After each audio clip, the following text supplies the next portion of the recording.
国国际广播电台。 ये China radio international है।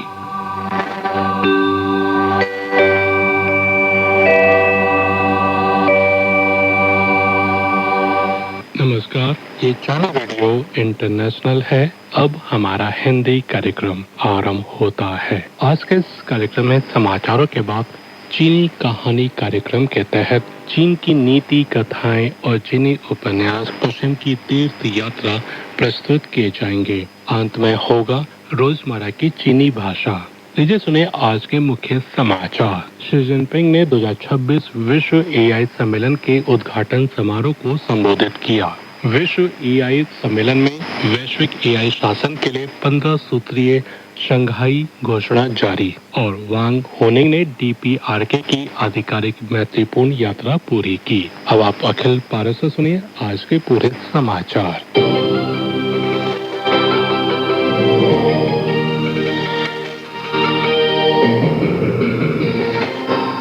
चीनी राष्ट्रपति शी जिनपिंग ने शुक्रवार सुबह पूर्वी चीन के शंघाई स्थित शंघाई वर्ल्ड कन्वेंशन सेंटर में आयोजित 2026 विश्व एआई सम्मेलन और एआई वैश्विक शासन उच्च स्तरीय बैठक के उद्घाटन समारोह को संबोधित किया। अपने मुख्य संबोधन में शी जिनपिंग ने एआई विकास के लिए 4 प्रमुख सिद्धांत भी रखे। पहला, खुले और सहयोगी एआई नवाचार को बढ़ावा देना। दूसरा, सुरक्षा सुनिश्चित करने के लिए जोखिमों के प्रति जागरूकता मजबूत करना। तीसरा, एआई के विविध अनुप्रयोगों के माध्यम से सांस्कृतिक आदान प्रदान को बढ़ावा देना। और चौथा, सच्चे बहुपक्षवाद तथा वैश्विक एआई शासन में अंतर्राष्ट्रीय सहयोग को आगे बढ़ाना। उन्होंने कहा कि इस साल चीन की 15वीं पंचवर्षीय योजना का पहला वर्ष है। यह योजना अगले 5 वर्षों के लिए देश के आर्थिक और सामाजिक विकास की दिशा तय करती है और अंतर्राष्ट्रीय समुदाय के लिए भी नए अवसर प्रस्तुत करती है। उन्होंने कहा कि हाल के वर्षों में चीन ने प्रभावी बाजार और सक्षम सरकार के समन्वय के साथ एआई क्षेत्र में तकनीकी नवाचार को तेज किया है। साथ ही विकास और सुरक्षा दोनों का समान महत्व दिया है। अपने संबोधन में शी ने यह भी कहा कि चीन ने एआई की सुरक्षा, विश्वसनीयता और नियंत्रण सुनिश्चित करने के लिए संबंधित कानूनों, नीतियों, अनुप्रयोग मानकों और नैतिक दिशा निर्देशों में लगातार सुधार किया है। स्मार्ट पार्टनर साझा भविष्य विषय पर आयोजित इस सम्मेलन में एआई ने मानव केंद्रित, सुरक्षित, निष्पक्ष और समावेशी विकास पर चर्चा की जा रही है। सम्मेलन में कहा गया कि एआई पूरी मानव सभ्यता को नया स्वरूप दे रहा है। ऐसे में सभी देशों को साझा भविष्य की भावना के साथ मिलकर सहयोग करना चाहिए। शुक्रवार को सम्मेलन में 2026 विश्व एआई सम्मेलन और एआई वैश्विक शासन उच्च स्तरीय बैठक का अध्यक्षीय वक्तव्य जारी किया गया। इसमें एआई के सुरक्षित, न्याय संगत और मानव केंद्रित वैश्विक शासन के लिए 15 प्रमुख सिद्धांत तय किए गए हैं। वक्तव्य में एआई नवाचार को बढ़ावा देने के लिए उद्योग और शिक्षण संस्थानों के बीच सहयोग मजबूत करने, एआई प्लस मॉडल के माध्यम से विभिन्न क्षेत्रों में एआई के व्यापक उपयोग तथा ओपन सोर्स तकनीक और डेटा सुरक्षा को बढ़ावा देने पर जोर दिया गया है। इसके साथ ही एआई के पर्यावरणीय प्रभाव को कम करने, ऊर्जा दक्ष विकास को बढ़ावा देने और रोजगार तथा सामाजिक बदलावों के प्रभावी प्रबंधन की आवश्यकता पर बल दिया गया है। वक्तव्य में एआई सुरक्षा, जोखिम नियंत्रण और आतंकवाद जैसे दुरुपयोग को रोकने के लिए अंतर्राष्ट्रीय सहयोग बढ़ाने का भी आह्वान किया गया है। लोकतांत्रिक जन गणराज्य कोरिया यानी डीपीआरके की वर्कर्स पार्टी की केंद्रीय समिति और सरकार के निमंत्रण पर चीनी जन राजनीतिक सलाहकार सम्मेलन यानी सीपीपीसीसी की राष्ट्रीय समिति के अध्यक्ष वांग होनिंग ने चीनी पार्टी और सरकारी प्रतिनिधिमंडल का नेतृत्व करते हुए 15 से 17 जुलाई तक डीपीआरके की आधिकारिक महत्वपूर्ण यात्रा की। यात्रा के दौरान वांग होनिंग ने प्योंगयांग में डीपीआरके वर्कर्स पार्टी की केंद्रीय समिति के महासचिव किम जोंग उन से मुलाकात की। उन्होंने प्रधानमंत्री पार्क ताए-सुंग के साथ चीन डीपीआरके मैत्री, सहयोग और पारस्परिक सहायता संधि पर हस्ताक्षर की 65वीं वर्षगांठ के उपलक्ष्य में आयोजित समारोह में भी भाग लिया। 16 जुलाई की सुबह चीनी प्रधानमंत्री ली छांग ने चीन की राजधानी पेजिंग में स्थित जन वृद्ध भवन में कंबोडिया के प्रधानमंत्री हुन मानेत के साथ वार्ता की, जो 2026 विश्व कृत्रिम बुद्धिमत्ता सम्मेलन में भाग लेने और एक कार्य यात्रा के लिए चीन में है। ली छांग ने कहा कि चीन और कंबोडिया साझा विकास के लिए अच्छे साझेदार हैं और उनके बीच अटूट और मजबूत मित्रता है। दोनों देशों के बीच अच्छे और घनिष्ठ उच्च स्तरीय आदान प्रदान होते रहते हैं, जो द्विपक्षीय संबंधों के उच्च स्तर को दर्शाता है। चीन ने हमेशा से ही अपनी पड़ोसी कूटनीति में कंबोडिया के साथ अपने संबंधों को प्राथमिकता दी है और चीन एक दूसरे का समर्थन करने, एकजुट होने और घनिष्ठ सहयोग करने, नए युग में साझा भविष्य वाले एक सर्वांगीण चीन कंबोडिया समुदाय के निर्माण को बढ़ावा देने और दोनों देशों के आधुनिकीकरण को और गति देने के लिए कंबोडिया के साथ दृढ़ता से काम करने को तैयार है। हुन मानेत ने कहा कि महासचिव शी जिनपिंग और चीनी कम्युनिस्ट पार्टी के नेतृत्व में चीन ने आर्थिक और सामाजिक विकास में बड़ी सफलता हासिल की है। कंबोडिया और चीन के बीच गहरी पारंपरिक मित्रता है और चीन कंबोडिया का सबसे भरोसेमंद, व्यापक रणनीतिक साझेदार और अच्छा मित्र है। 17 जुलाई को चीनी वाणिज्य मंत्रालय के एक प्रवक्ता ने ब्रिटिश स्टील के राष्ट्रीयकरण को लेकर एक पत्रकार के सवाल का जवाब देते हुए साफ कहा कि चीन ब्रिटिश सरकार के इस फैसले का कड़ा विरोध करता है और इससे बेहद नाराज है। चीनी प्रवक्ता ने बताया कि चिंगये द्वारा अधिग्रहण से पहले ब्रिटिश स्टील कई सालों से घाटे में चल रही थी।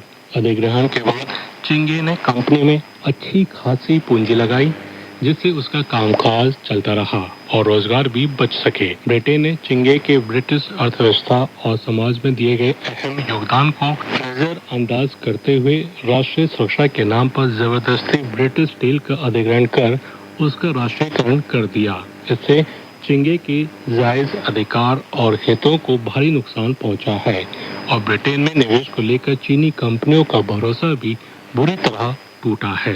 5वें चीन शेजांग ट्रांस हिमालय अंतर्राष्ट्रीय सहयोग मंच का उद्घाटन समारोह शुक्रवार को दक्षिण पश्चिम चीन के शेजांग स्वायत्त प्रदेश के निंगशी शहर में आयोजित किया गया। उद्घाटन समारोह को चीनी जन राजनीतिक सलाहकार सम्मेलन यानी CPPCC के उपाध्यक्ष वांग क्वांगछियान ने संबोधित किया। वांग क्वांगछियान ने कहा कि ट्रांस हिमालय क्षेत्र अनेक पर्वतों और प्रमुख जल स्रोतों का उद्गम स्थल है। इस पवित्र भूमि की रक्षा करना क्षेत्र के सभी देशों की साझा जिम्मेदारी और ऐतिहासिक कर्तव्य है।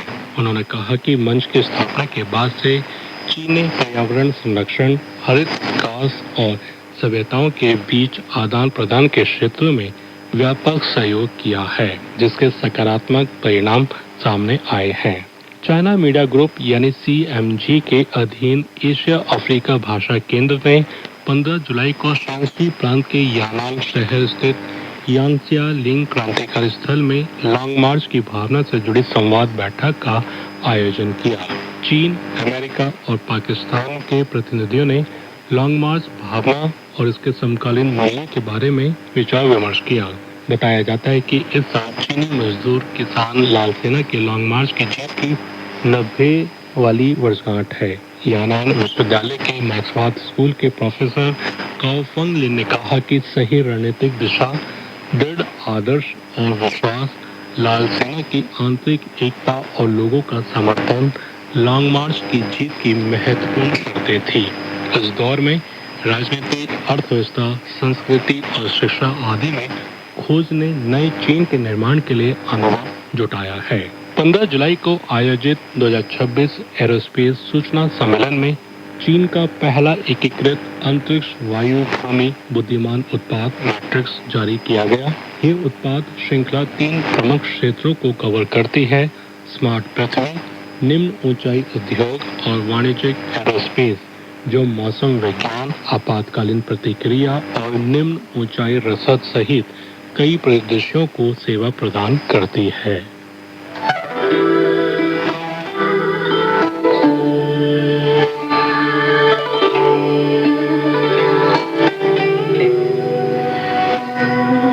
यह चाइना रेडियो इंटरनेशनल है। आप सुन रहे हैं अपनी दोस्त और होस्ट लीला भट्ट के साथ चीनी कहानी कार्यक्रम।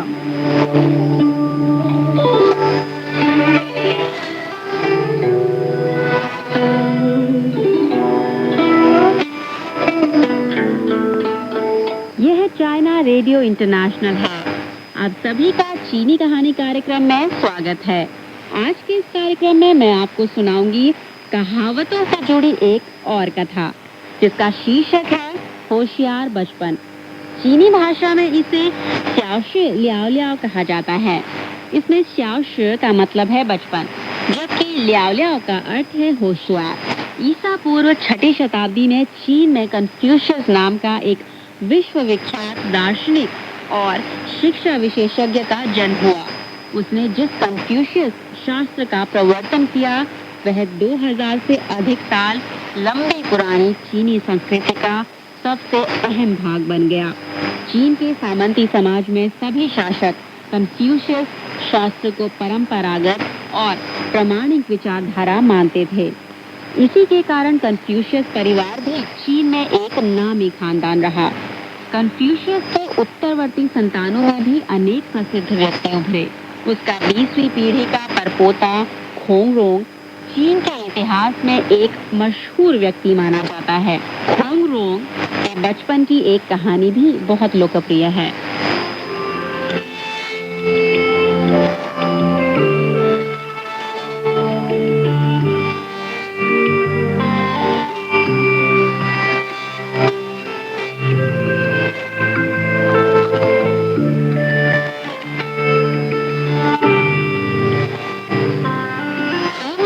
जन्म ईसा 2री शताब्दी में हुआ था। पारिवारिक शिक्षा से प्रभावित होकर वह बचपन से ही बहुत होशियार निकला। वह बहुत तेज और हाजिर जवाब था। छोटी उम्र में ही उसका नाम काफी मशहूर हो गया।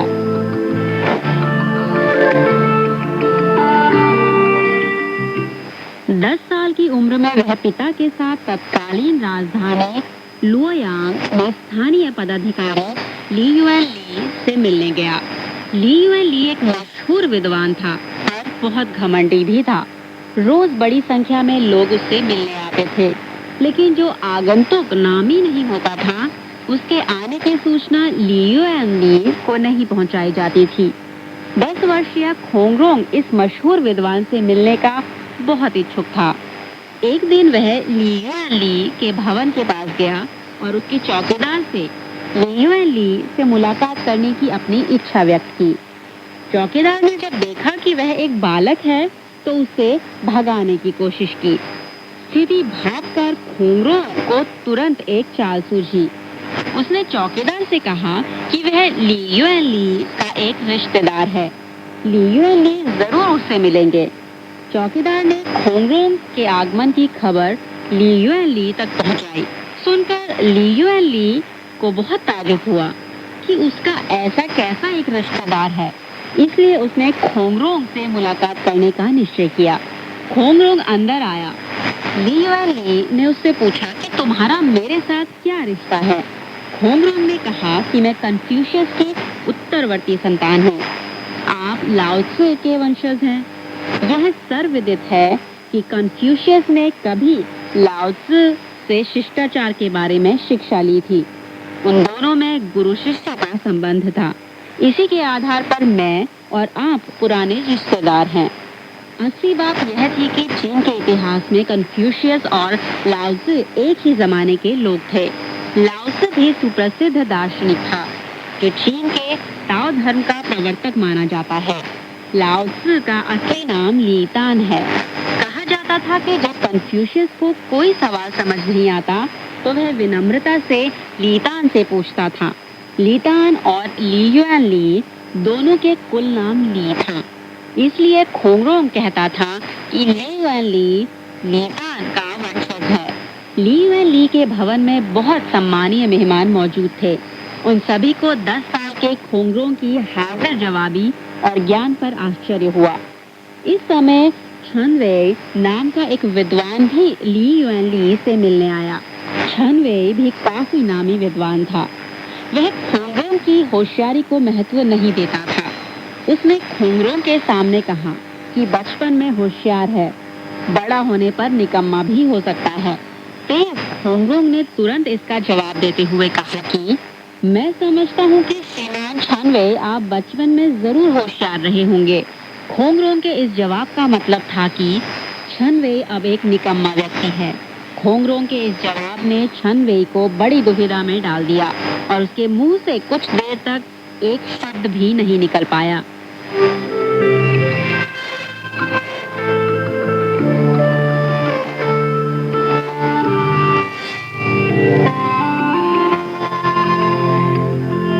खोंगरोंग के बारे में नाशपाती का बंटवारा नामक कहानी भी बहुत लोकप्रिय है।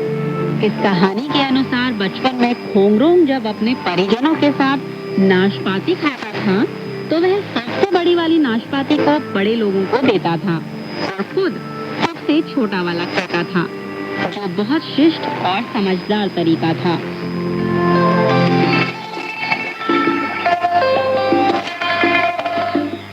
बड़ा होने के बाद खोंगरोंग एक मशहूर विद्वान बना और एक स्थानीय प्रशासक के पद पर भी नियुक्त किया गया।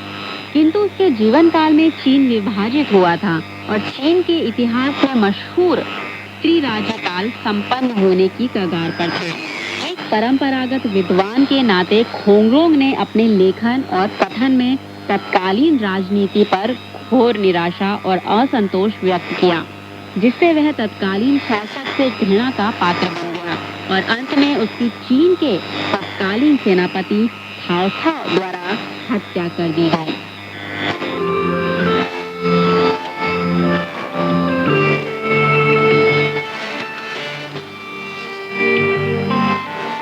तो दोस्तों, अभी आपने सुनी प्राचीन चीन के एक विद्वान खोंगरोंग के बचपन की कहानी, जिसका शीर्षक है होशियार बचपन। इसे चीनी भाषा में स्याओ शि ल्याओ ल्याओ कहा जाता है। इसमें स्याओ शि का मतलब है बचपन, जबकि ल्याओ ल्याओ का अर्थ है होशियार।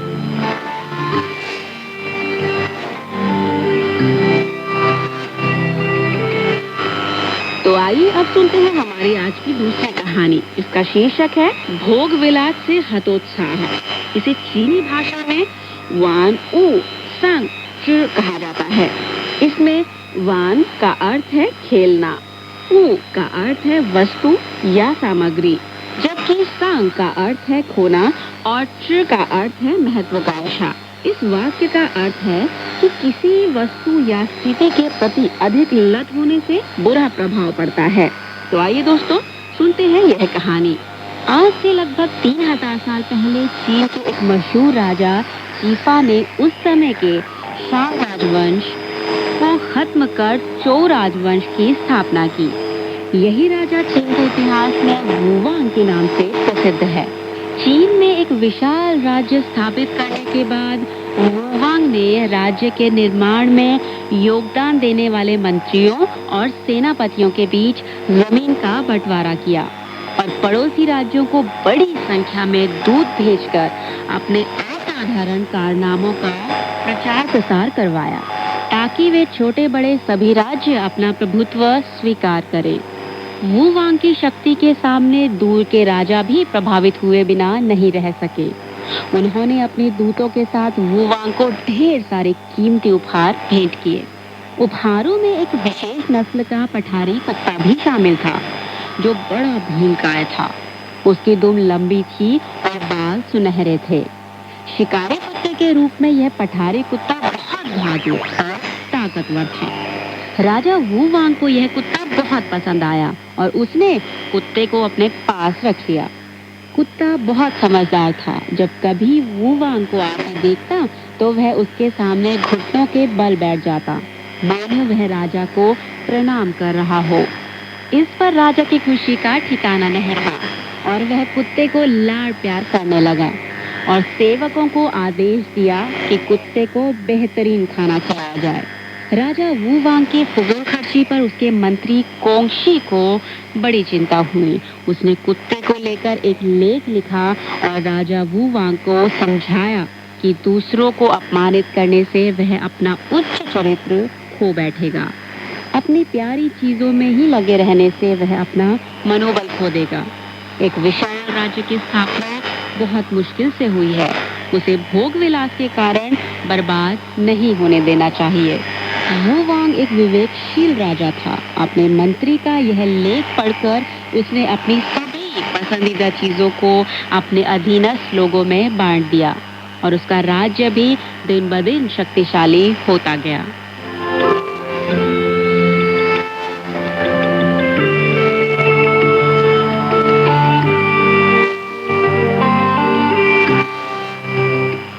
श्रोता दोस्तों, अभी आपने जो नीति कथा सुनी उसका नाम था भोग विलास से हतोत्साह। इसे चीनी भाषा में वान ऊ संग चिर कहा जाता है। इस नीति कथा से यह सीख मिलती है कि कोई भी भोग विलास में डूब जाता है तो उसका अंत जरूर होता है। तो आइए दोस्तों, सुनते हैं एक और कहानी जिसका नाम है 7 कदमों में कविता रचना। इसे चीनी भाषा में ची पू छांगशी कहा जाता है। इसमें ची संख्यावाचक शब्द 7 है और पू का अर्थ है कदम, जबकि छांग का अर्थ आमतौर पर बनना है, लेकिन इसका यहाँ मतलब है रचना, और श का अर्थ है कविता। यह कहानी प्राचीन त्रिराज्य काल में वै राज्य के राजा cao ca के पुत्र कवि cao zhi के बारे में है। तो आइए दोस्तों, सुनते हैं यह कहानी।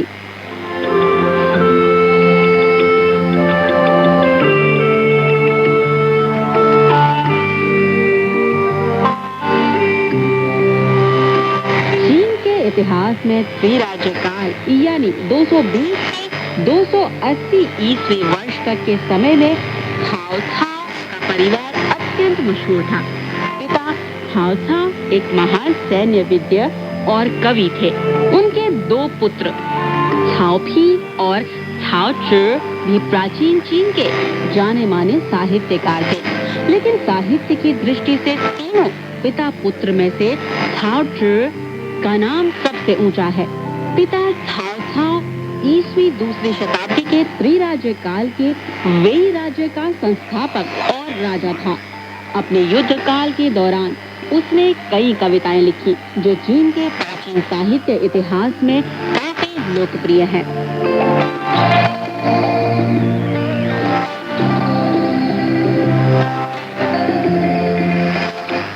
cao ca के बड़े पुत्र cao pi अपने पिता की जगह लेकर वै राज्य के सम्राट की गद्दी पर बैठा। वह एक साहित्य समीक्षाकार था। उसकी रचना साहित्य की समीक्षा चीन के साहित्य इतिहास में समीक्षा की एक महान कृति है। cao zhi cao ca का दूसरा पुत्र था। वह एक असाधारण प्रतिभाशाली व्यक्ति था और कला साहित्य के क्षेत्र में वह अपने पिता और बड़े भाई से आगे निकल गया था और तत्कालीन दौर में सबसे श्रेष्ठ कवि माना जाता था। सम्राट की गद्दी पर बैठने के बाद cao pi अपने भाई cao zhi की प्रतिभा से बड़ी ईर्ष्या करता था। वह कई बार cao zhi को खत्म करना चाहता था। एक बार किसी मामूली बात को लेकर cao pi ने cao zhi को दंड देना चाहा। उसने cao zhi से कहा कि वह 7 कदमों के समय के अंदर एक पूरी छंद वाली कविता लिखे। यदि नहीं लिख पाया तो उसे कड़े से कड़ा दंड दिया जाएगा। cao zhi को मालूम था कि उसका भाई जानबूझकर उसे आफत में डालना चाहता था, लेकिन वह सम्राट था, इसलिए cao zhi को उसकी आज्ञा माननी पड़ी, यह सोचकर कि उसका सगा भाई उसके साथ अत्याचार कर रहा है। cao zhi को बड़ा दुख हुआ। अभी 7 कदम पूरे भी नहीं हुए थे कि डर के मारे cao zhi ने एक कविता बनाकर सुना दी। दाल पकाने के लिए दाल का डंठल जलाया, हंडिया में रोई दाल बोली, दाल डंठल एक ही जड़ की उपज है, काहे दाल को पकाए डंठल से बेरहम।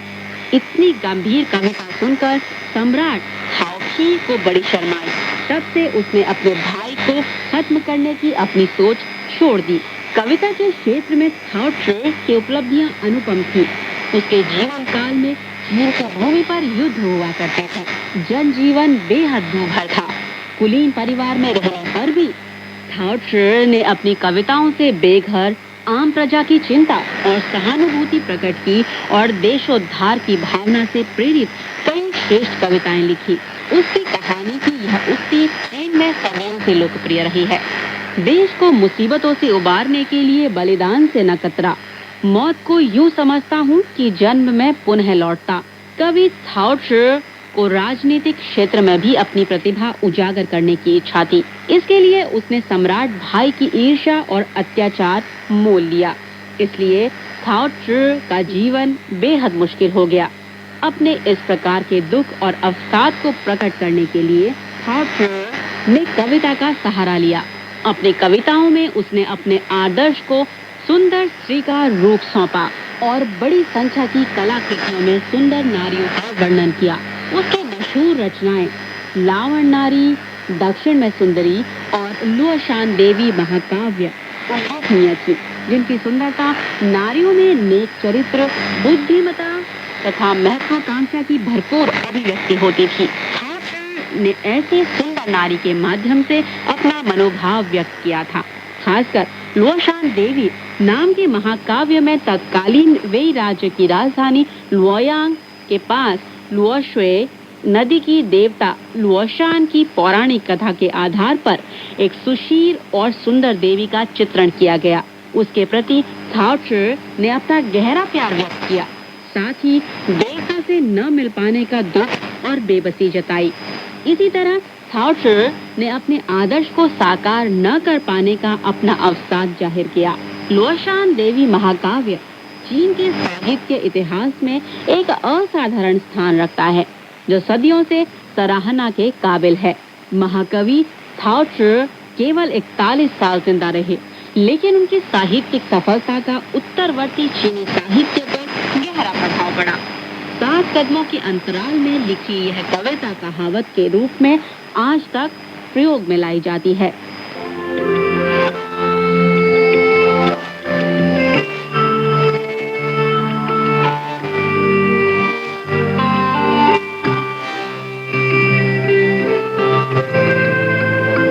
तो दोस्तों, अभी आपने सुनी चीन के त्रिराज्य काल यानी 220 से 280 ईस्वी वर्ष के समय में वेई राज्य में सुप्रसिद्ध कवि थाओ के बारे में एक कहानी, जिसका शीर्षक था 7 कदमों में कविता रचना।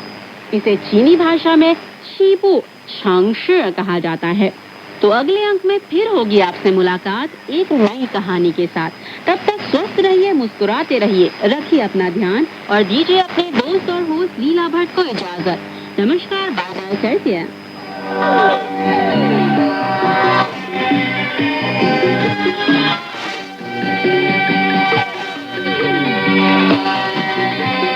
यह चाइना रेडियो इंटरनेशनल है। अब शुरू होता है पश्चिम की तीर्थ यात्रा महासागर का समय।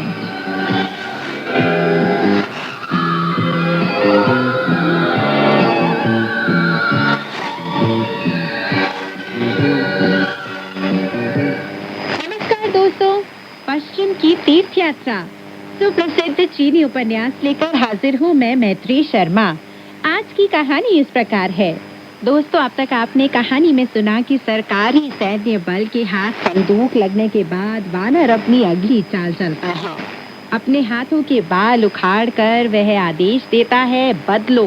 बालों को छोटे छोटे वानरों में बदलकर वह उन्हें उस तरह समा देता है और नगर के सभी अधिकारियों को और रानियों, महाराजाओं, सैनिक अधिकारियों के सभी के सिर के बाल मूंद देता है और यह काम वह रात के तीसरे पहर में ही पूरा कर लेता है।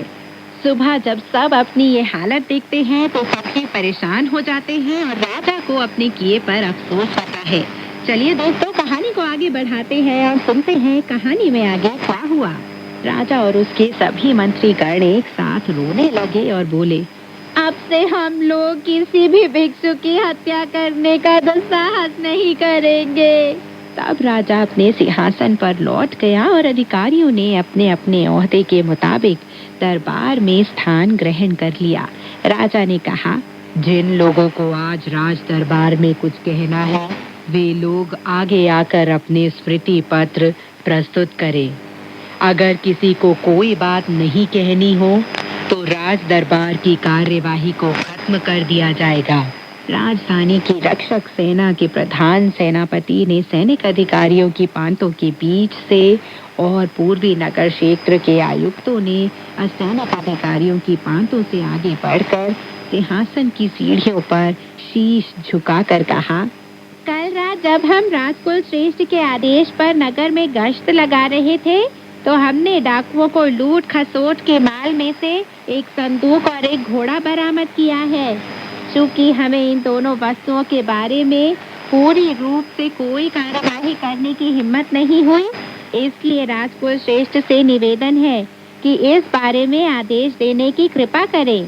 राजा यह सुनकर बहुत खुश हुआ।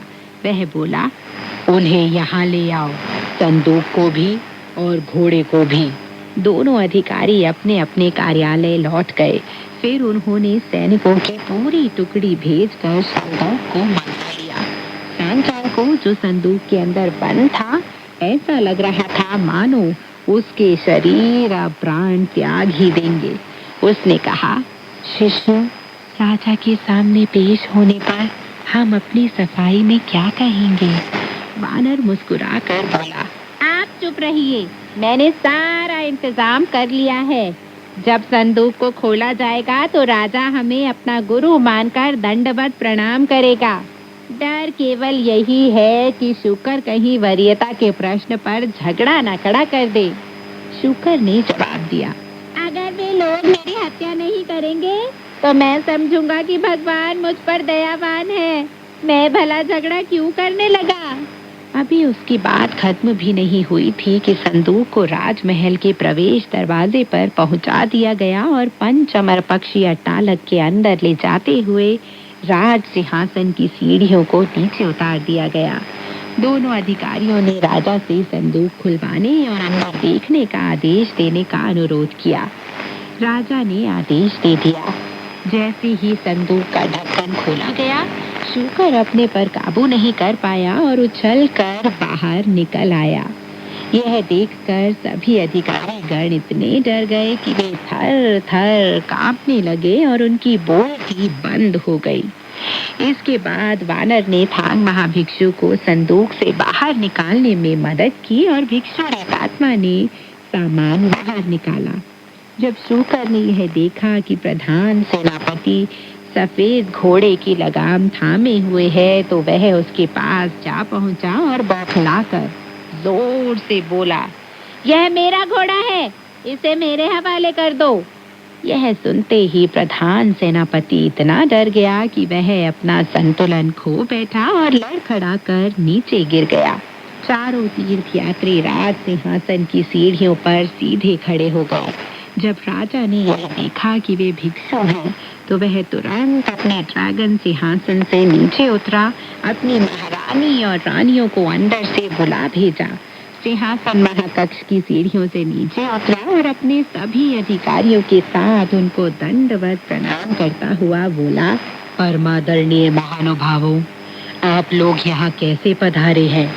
सांचांग ने जवाब दिया, मुझे राजकुल श्रेष्ठ महान थांग सम्राट ने पश्चिम में भारत स्थित महान वज्र संग्राम में जीवित बुद्ध भगवान की पूजा करने और वहां से सच्चे धर्म सूत्रों को लाने के लिए भेजा है। राजा ने कहा, परमादरणीय गुरुदेव, आप बहुत दूर से यहाँ आए हैं, लेकिन आप कल रात इस संदूक के अंदर क्यों सोए थे? सांचांग ने जवाब दिया, मुझे पता चला था कि राजकुल श्रेष्ठ ने बहुत भिक्षुओं की हत्या करने की शपथ ली हुई है, इसलिए मुझे आपके विख्यात देश की यात्रा प्रकट रूप से करने की हिम्मत नहीं हुई और मैं एक आम आदमी का रूप धरकर देर रात को आपके नगर की एक सराय में रात काटने के लिए पहुंच गया। हम लोग संदूक में इसलिए सोए क्योंकि हमें डर था कि कहीं हमारा भेद खुल न जाए। दुर्भाग्यवश उस संदूक को डाकू लूट कर ले गए, किंतु आपके प्रधान सेनापति उसे डाकुओं के कब्जे से छुड़ाकर यहाँ ले आए। राजकुल श्रेष्ठ, अब मुझे आपकी ड्रैगन छवि का साक्षात्कार करने का सौभाग्य प्राप्त हो गया है। बादल छट गए हैं और सूर्योदय हो गया है। मैं आशा करता हूँ कि राजकुल श्रेष्ठ मुझे इस गलती के लिए माफ कर देंगे और मुक्त कर देंगे। चूंकि मैं एक तपस्वी भिक्षु हूँ, इसलिए मेरी कृतज्ञता में सागर के समान गहराई है। राजा ने जवाब दिया, परमादरणीय गुरुदेव, आप एक प्रतिष्ठित भिक्षु हैं। बाहर जाकर आपका स्वागत सत्कार न करना हमारी भूल थी। पिछले कई सालों से हम भिक्षुओं की हत्या करने की शपथ लिए हुए थे, क्योंकि एक बार एक भिक्षु ने हमें लांछित किया था। हमने देवलोक को साक्षी मानकर शपथ ली थी। जब हम 10,000 भिक्षुओं के मौत को घाट उतार कर अपना लक्ष्य मोटे तौर पर पूरा कर लेंगे, तभी हम चैन की सांस लेंगे। हमने यह कभी नहीं सोचा था कि आज हमें सच्चाई का एहसास हो जाएगा और हम सब भिक्षु बन जाएंगे। अब हम सभी के राजा, राजकीय अधिकारियों, महारानियों और रानियों के सिर मूंडे जा चुके हैं।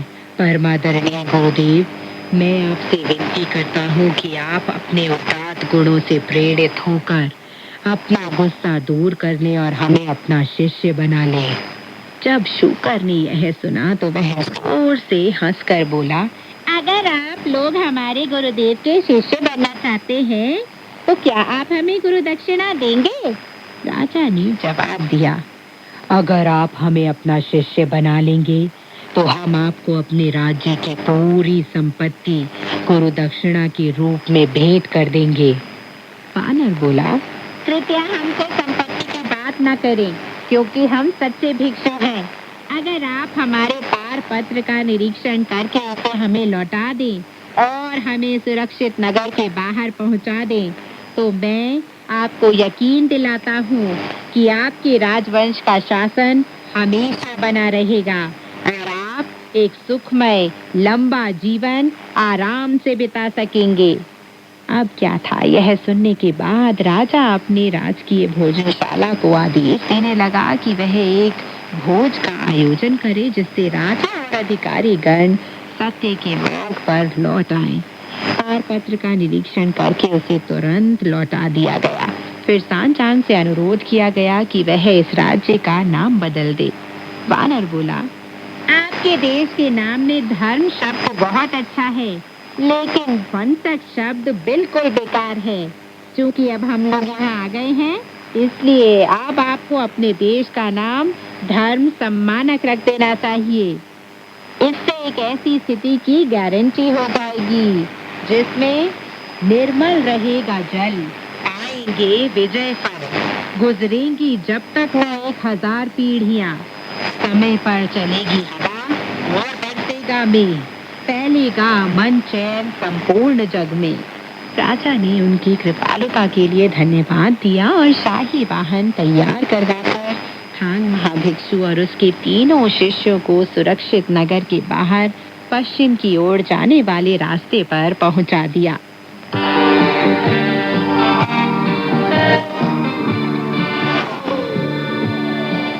श्रद्धेय धर्माध्यक्ष ने खुश होकर अपने घोड़े की काठी पर बैठे बैठे कहा, उखुद, तुमने सचमुच बड़े कमाल का जादू इस्तेमाल किया है।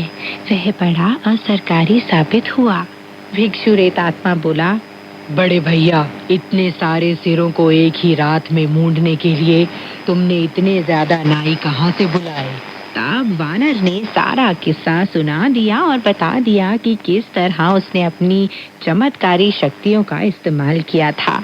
यह सुनकर वे सब हंसते हंसते लोटपोट हो गए। जब वे लोग खुश होते हुए आगे बढ़ रहे थे, तभी उन्हें सामने एक बहुत ही विशाल सा पहाड़ दिखाई दिया जो उनका रास्ता रोककर खड़ा था।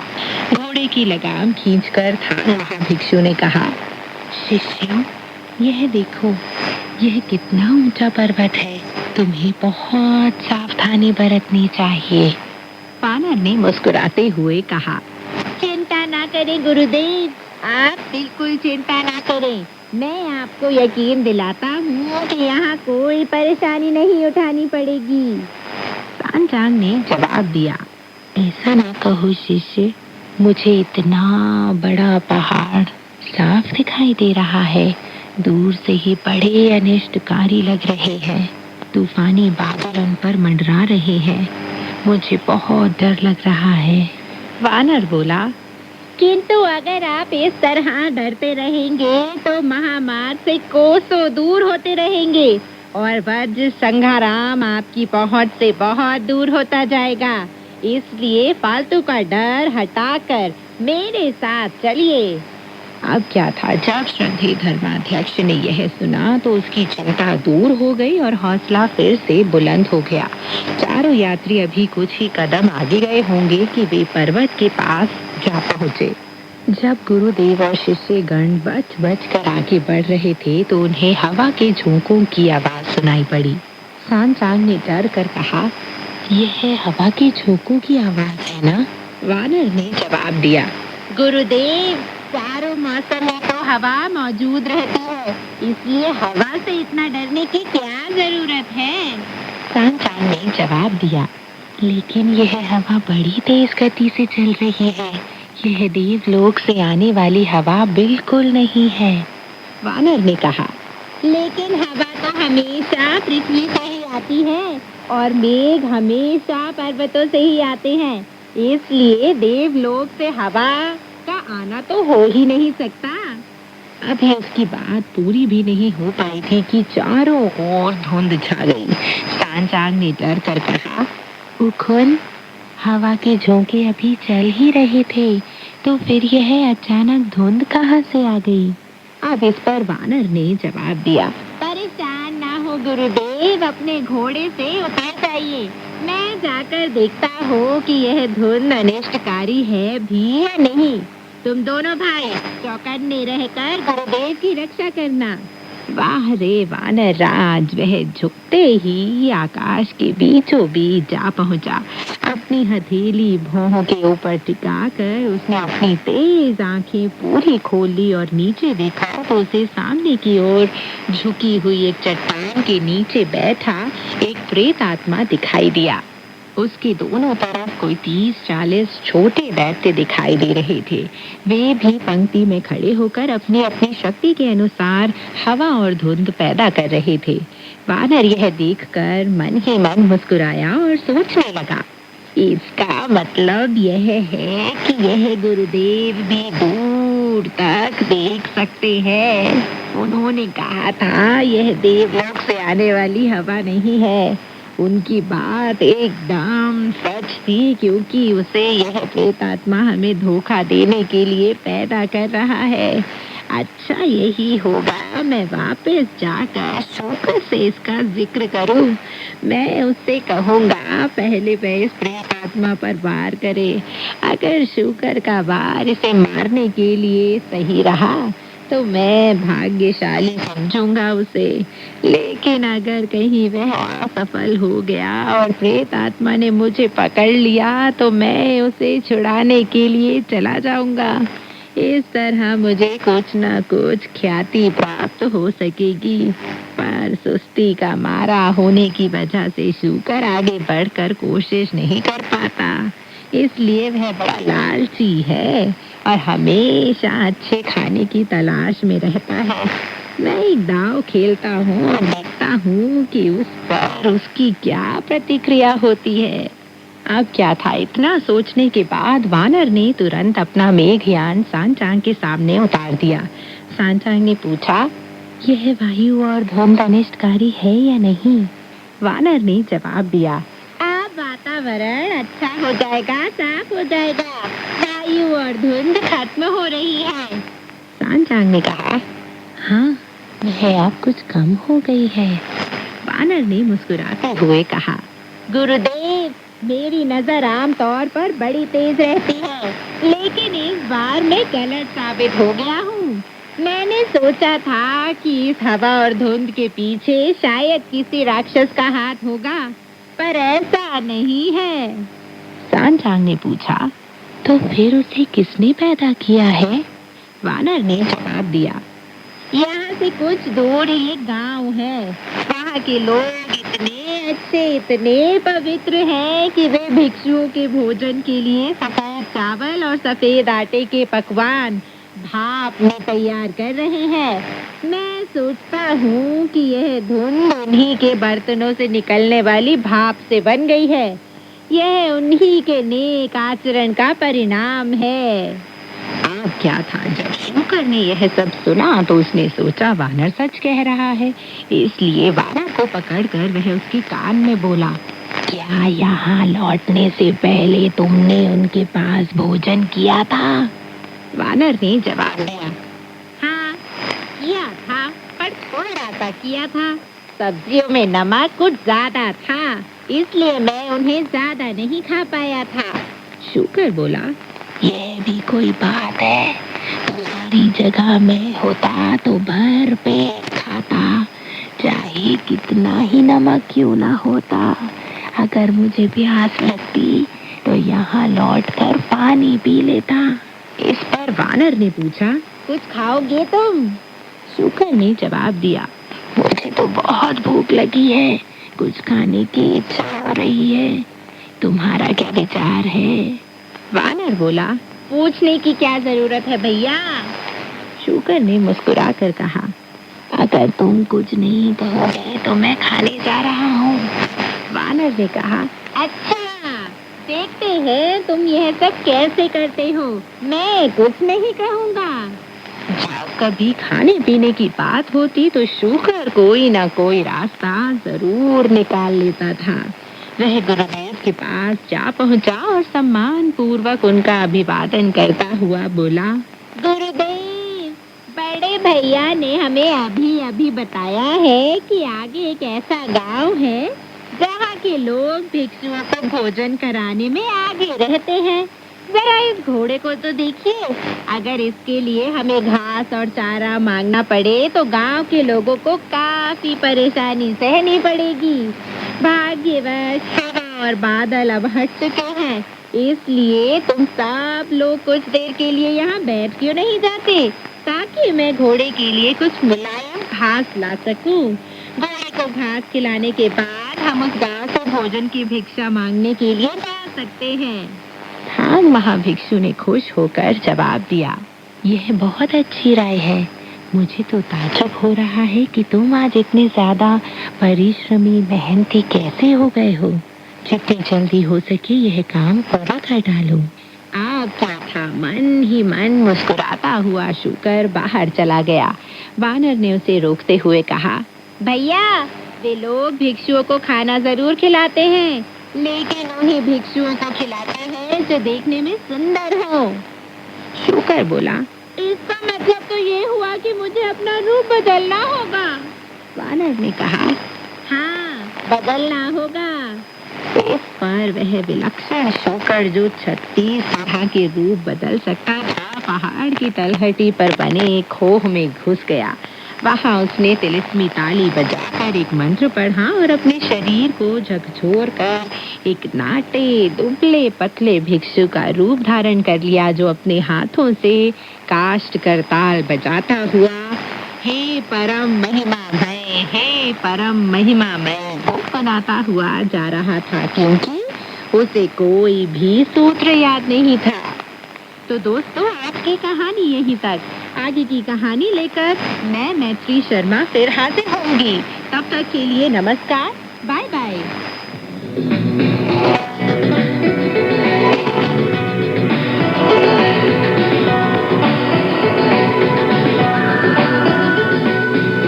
用你的母语学汉语，每日汉语。 मातृभाषा में चीनी सीखें, रोजमर्रा की चीनी भाषा। 用你的母语学汉语，每日汉语。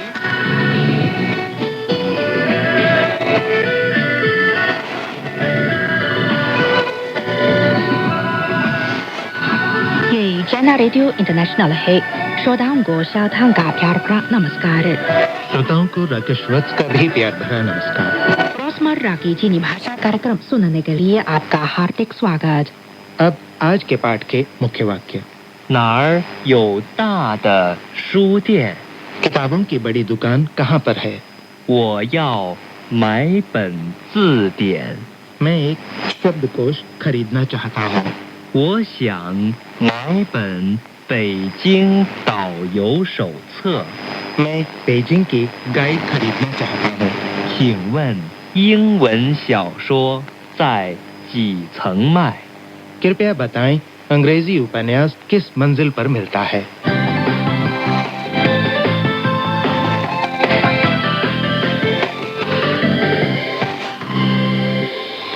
रोजमर्रा की चीनी भाषा सीखने में बड़ा मजा आता है। उसे अच्छी तरह सीखने के लिए मैं किताबों की दुकान से कुछ संदर्भ पुस्तकें और उपन्यास खरीदना चाहता हूँ। बहुत अच्छा विचार है। तो शाओथांग जी बताएं, किताब को चीनी में कैसे कहा जाता है? शू शू और किताबों की दुकान को? 书店店 का अर्थ है दुकान। समझ गया। शूतियन। तो किताबों की बड़ी दुकान कहाँ पर है? इसे चीनी में किस तरह पूछा जाता है? आप ये कह सकते हैं 哪儿有大的书店 नार यो तादा शूतियन। 哪儿 कहाँ या किस जगह है। नार 有 होना या मिलना। यो 大的 बड़ा या बड़ी। तादा 书店 किताबों की दुकान। शूतियन। 哪儿有大的书店 किताबों की बड़ी दुकान कहाँ पर है। नार यो तादा शूतियन। लीजिए अब हम आज की पहली बातचीत सुने। 哪儿有大的书店？去王府井看看吧，那儿有个不错的书店。 मैं बहुत सी पुस्तकें लेना चाहता हूँ जो चीनी भाषा सीखने में मुझे मदद दे सकें। जैसे कि मैं एक शब्दकोश खरीदना चाहता हूँ। शाओथांग जी, इस वाक्य को चीनी में कैसे कहते हैं? आप कह सकते हैं 我要买本字典。我要买本字典。我要 मैं चाहती हूँ। 我要 买 खरीदना। 买 本 संख्या सूचक शब्द। 本字典 शब्दकोश। 字典。我要买本字典 मैं एक शब्दकोश खरीदना चाहती हूँ। 我要买本字典。 आइए आज की दूसरी बातचीत सुने। 我要买本字典，什么字典？英汉汉英双向字典，还需要什么吗？还有一本汉语成语字典。 शाओथांग जी, मैं बेजिंग गाइड पुस्तिका भी लेना चाहता हूँ। इसे चीनी भाषा में कैसे कहते हैं? आप कह सकते हैं 我想买本北京导游手册。我想买本北京导游手册。我想 मैं चाहती हूँ। 我想 买 खरीदना। 买 本 संख्या वाचक शब्द। 本 导游 गाइड। 导游手册 पुस्तिका या किताब। 手册。我想买本北京导游手册。मैं बेजिंग गाइड पुस्तिका खरीदना चाहती हूँ। 我想买本北京导游手册。 आइए अब हम आज की तीसरी बातचीत सुने। 你好，我想买本北京导游手册。那您直接上2层，就在电梯左边。 शाओथांग जी, हम यहाँ हो गए। मैं लगे हाथ एक उपन्यास भी लूंगा। अच्छा ख्याल है, हम एक साथ उपन्यास लेंगे। ये तो बहुत बड़ी किताबों की दुकान है, कई मंजिलों वाली। मैं अंग्रेजी उपन्यास खरीदना चाहता हूँ। पता नहीं वो किस मंजिल पर मिलेगा। आप पूछ सकते हैं 请问英文小说在几层卖？请问英文小说在几层卖？请问 कृपया मैं पूछना चाहती हूँ। 请问英文 अंग्रेजी भाषा। 英文小说 उपन्यास 小说在 पर स्थित होना। 在几层 कितनी मंजिल 几层 卖 बिकना। 卖？请问英文小说在几层卖？कृपया बताएं अंग्रेजी उपन्यास किस मंजिल पर बिकता है। 请问英文小说在几层卖？ आइए अब हम आज की चौथी बातचीत सुने। 请问英文小说在几层卖？在4层。 तो आए आज के पाठ की पूरी बातचीत सुने। बातचीत 1। 哪儿有大的书店？去王府井看看吧，那儿有个不错的书店。 बातचीत 2। 我要买本字典，什么字典？英汉汉英双向字典，还需要什么吗？还有一本汉语成语字典。 बातचीत 3। 你好，我想买本北京导游手册。那您直接上2层，就在电梯左边。 बातचीत 4। 请问英文小说在几层卖？在4层。 अभी आपने आज के पाठ की सारी बातचीत सुनी। आशा है आपको समझ आई होगी। अच्छा, अब हमें आज्ञा दें, फिर मिलेंगे। नमस्कार। नमस्कार।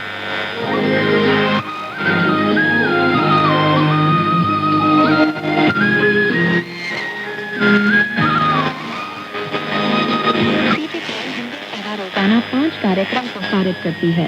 हमारा पहला कार्यक्रम भारतीय समय के अनुसार सुबह 8:30 से 9:30 बजे तक, दूसरा कार्यक्रम संध्या के 6:30 से 7:30 बजे तक, तीसरा कार्यक्रम रात के 8:30 से 9:30 बजे तक, चौथा कार्यक्रम रात के 9:30 से 10:30 बजे तक और पांचवा कार्यक्रम रात के 10:30 से 11:30 बजे तक प्रसारित होता है। कार्यक्रमों के मीटर बैंड इस प्रकार है: सुबह 8:30 से 9:30 बजे 13,720 किलोहर्ट्ज, शाम 6:30 से 7:30 बजे 9,635 किलोहर्ट्ज, रात 8:30 से 9:30 बजे तक 7,225 किलोहर्ट्ज, रात 9:30 से 10:30 बजे 7,395 किलोहर्ट्ज, रात 10:30 से 11:30 बजे 1,269 किलोहर्ट्ज। अब इंटरनेट पर CGTN की हिंदी वेबसाइट भी खुली हुई है। इसे देखने के लिए हम आपका हार्दिक स्वागत करते हैं। हमारी वेबसाइट का पता है hindi.cgtn.com।